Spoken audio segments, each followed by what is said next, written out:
Straight ahead on CCX News, a standout student who couldn't believe what had happened. I was mostly still like surprised and shocked. Meet this local student accepted into all 8 Ivy League schools. Plus, check this one off the bucket list. We'll show you the big day at the ballpark for a Golden Valley man. But first, the latest on a measles outbreak that now includes Plymouth. CCX News starts right now. Hello, everyone, and thanks for joining us. The measles outbreak in Hennepin County is now up to 12 confirmed cases. Most are in Minneapolis, but there are some cases in the suburbs, including one in Plymouth. We get more now with Eric Nelson.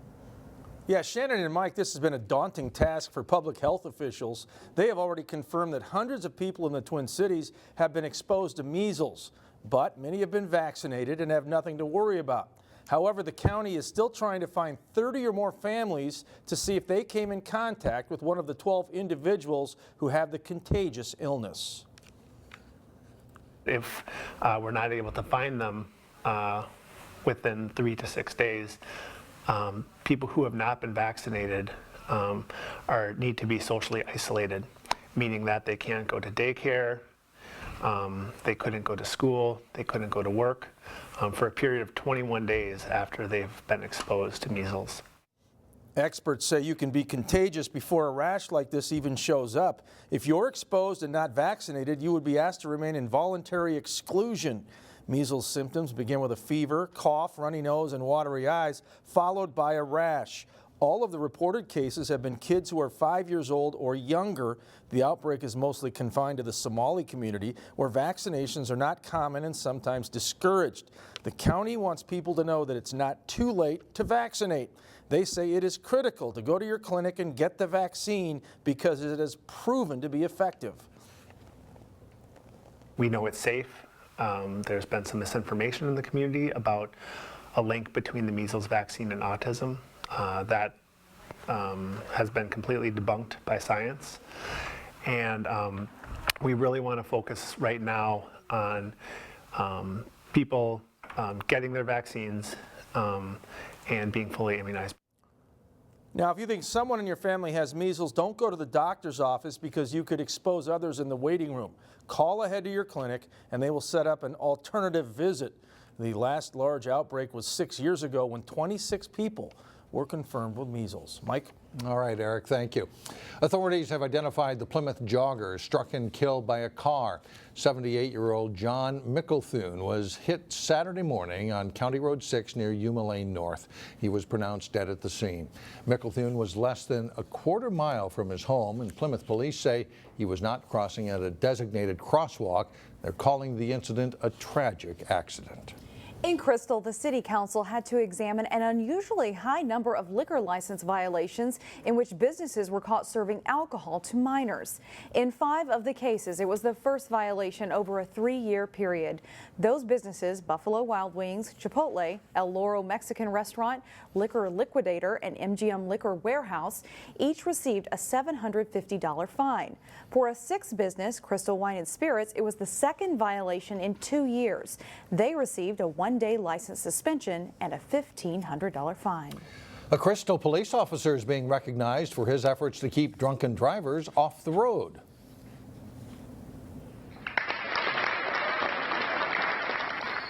Officer Andrew Robles was recently named Mothers Against Drunk Drivers Rookie of the Year for the state of Minnesota. Robles has been with the Crystal Police Department for a little over a year, and in a 6-month time period, he managed to make 121 arrests, 51 of those for DWI. The great thing about Andrew is he's a really personable, nice person, and despite the high number of contacts and number of DWI arrests, he doesn't generate complaints. He really is really good at interacting with people. Robles also made the 2017 DWI Enforcer All-Star Team. The award goes to officers who have arrested a large number of drunken drivers. And he'll be honored at a Minnesota Twins game on July 18th. A Golden Valley neighborhood is undergoing a transformation as an apartment complex with more than 200 units takes shape. The Liberty Apartments and townhomes are under construction at Winnetka and Medicine Lake Road. The owners have started advertising for tenants. They will have 187 apartment units and 55 townhomes, all for rent. City officials say the reinvestment in that block will change the look of the corner and allow them to create water holding areas to address flooding issues. The housing being built is the kind that's in demand by both ends of the demographic timeline. The millennial generation certainly is looking for an apartment living, and that's a good first step for them. And we're seeing the baby boom generation who's downsizing, looking for more flexible housing options as well. So two strong demographic segments that are influencing our housing market right now. The Liberty is one of 6 large apartment buildings either still under construction or just opened in Golden Valley. In just over a week, the playground at French Regional Park in Plymouth will close for a significant makeover.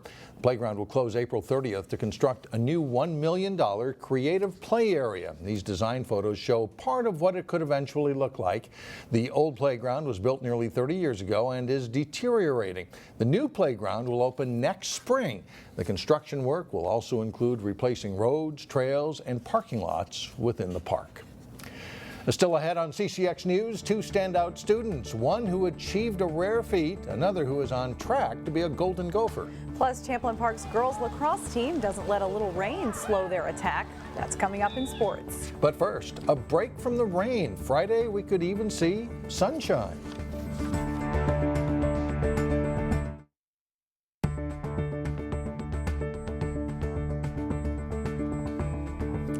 A Providence Academy student has a big decision ahead of him, but it's one he can't really go wrong with. Derek Osseo has been accepted into all 8 Ivy League schools, those being Harvard, Yale, Princeton, Penn, Columbia, Dartmouth, Brown, and Cornell. It's an extremely rare feat. It happens to only a few students every year, and Derek thought at first it was a mistake, but it was not. I kind of like made an order in the order that I was going to be opening the acceptance letters, and I made them like in like kind of rejection orders, like so that like it would kind of like ease the pain in a sense. So I was just going through it, and as I was going, I was just surprised. It's like one is like, oh, first was like acceptance, and like 1 or 2 of them had like music playing, right? And I was just like, I could barely believe it. I was kind of like, it's kind of out of the world. Academic excellence runs in the family. His 2 older sisters also attend Ivy League schools, and Derek is still deciding which one to attend, but he plans to major in either economics or political science. Good problem to have, right? Absolutely. Well, teachers expect this week's standout student to be able to handle multitasking just fine in adulthood. That's because Alexandrea Hurst already juggles so much in high school. In this week's standout student, meet this Plymouth senior at Armstrong High School. Alexandrea Hurst excels in academics at Armstrong High School. Lexi, as she's called by friends, takes advanced classes, is captain of the step team, manager of the basketball team, is in the choir, and plays cello and violin in orchestra. Teachers say the senior does all of those things and excels at them. Take a special student to do a lot of those things, and I think it's going to pay off in her education, you know, prepare more for college. She's going to know how to manage her life a little bit better from just being involved in different things. In each of those groups, Lexi is known for her dedication and drive. Very up spirit. She's kind of all over the place, fun to be around, but driven. I think that's the most important. You could just tell by the different things she's involved in here at school. Armstrong track coach Derek Fisher knows that drive firsthand. He convinced Lexi to go out for track when she was a freshman. I knew she was something special when one day I'm walking and we're down in the gym and she's in there doing backflips, and I'm like, look at this girl. I for sure I got to get out for track. That turned out to be a very smart move. 4 years later, Lexi holds school records in discus and shot put, and she won state in shot put and finished second in disc. All of those accolades came during her junior year. Track is my big, major, huge thing that I'm getting like a scholarship for to college. Her senior track season is still ahead of her, but Lexi has already accepted a scholarship at the University of Minnesota. Lexi is an achiever at heart and plans to use that drive to achieve great things in college and beyond. I'm very competitive with not only other people but myself as well. Alexandrea Hurst plans to study animal science in college and someday be a veterinarian. Some very smart kids in our area. Yeah, very cool. Still ahead, a 90-year-old Golden Valley man who's out to prove he still has what he needs to be a great pitcher. His big day at Target Field coming up. But first, the young West Lutheran softball team is looking to return to its winning ways. John Jacobson is in next with sports.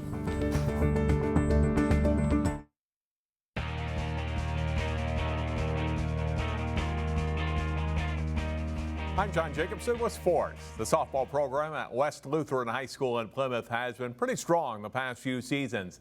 As Jay Wilcox reports, the Warriors are having a few growing pains this season, but still hope to become a solid club by year's end.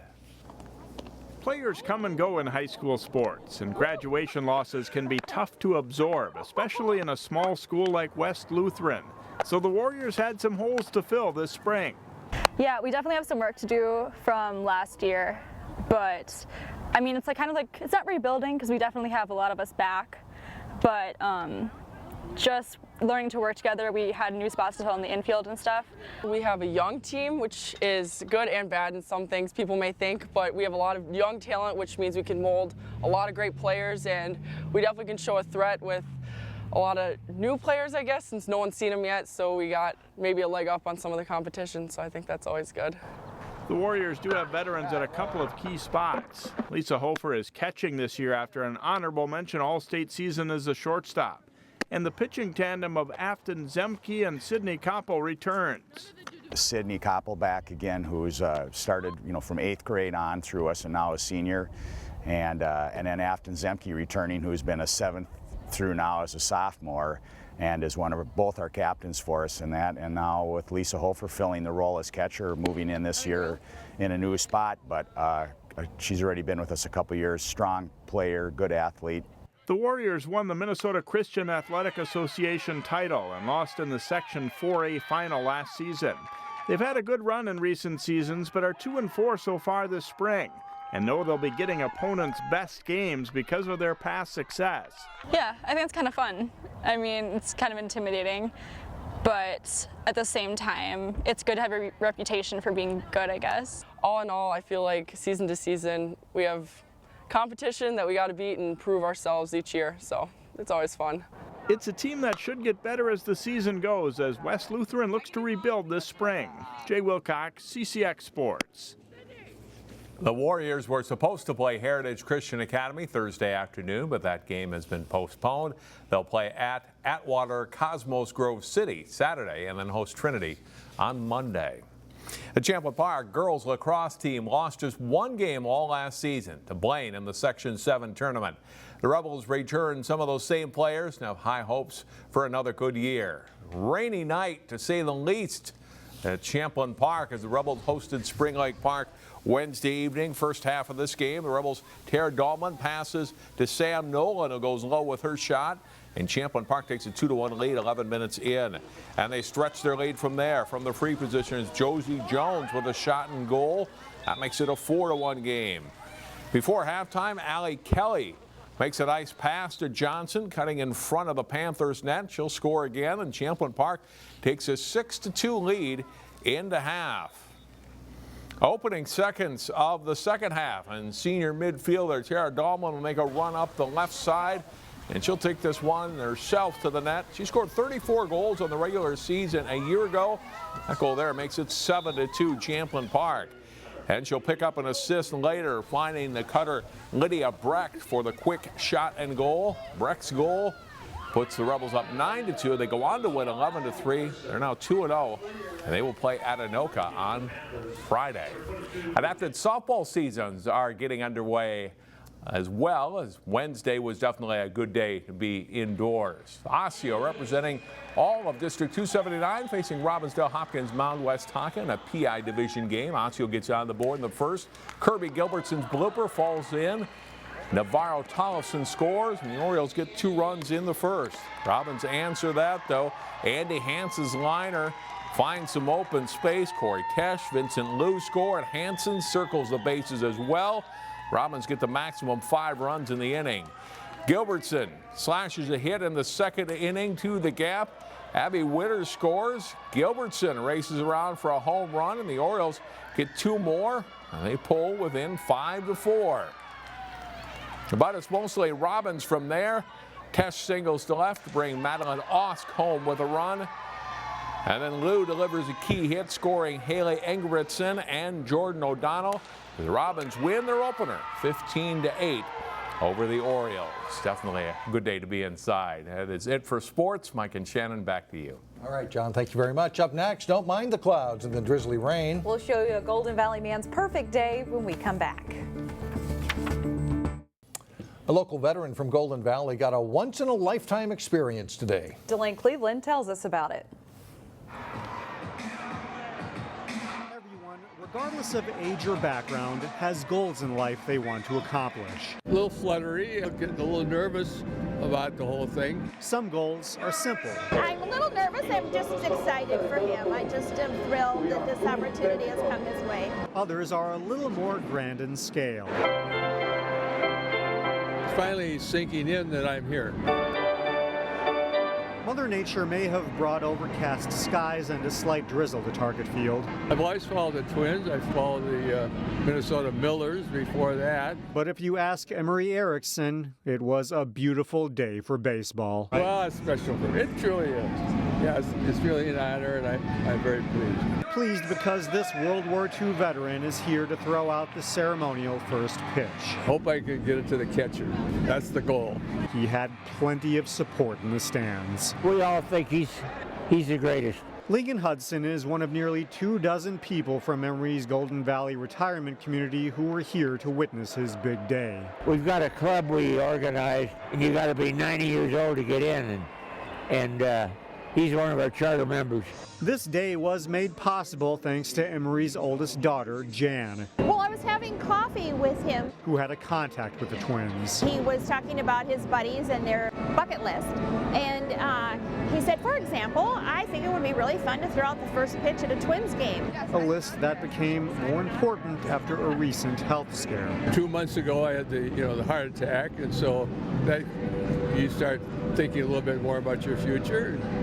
That, I guess, what triggered the bucket list idea. After the Twins staff gave him a new jersey and ball cap. Twins are happy to welcome Emory to Target Field. Emory's big moment came at precisely 11:53 a.m.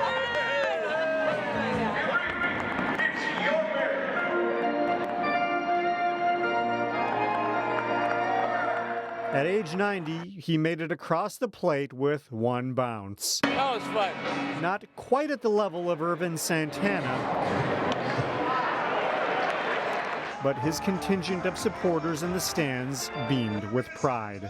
He's worth supporting. He's done a lot for us, and we appreciate it. At Target Field, Delane Cleveland, CCX News. Good for you, Emory. Bye, everybody.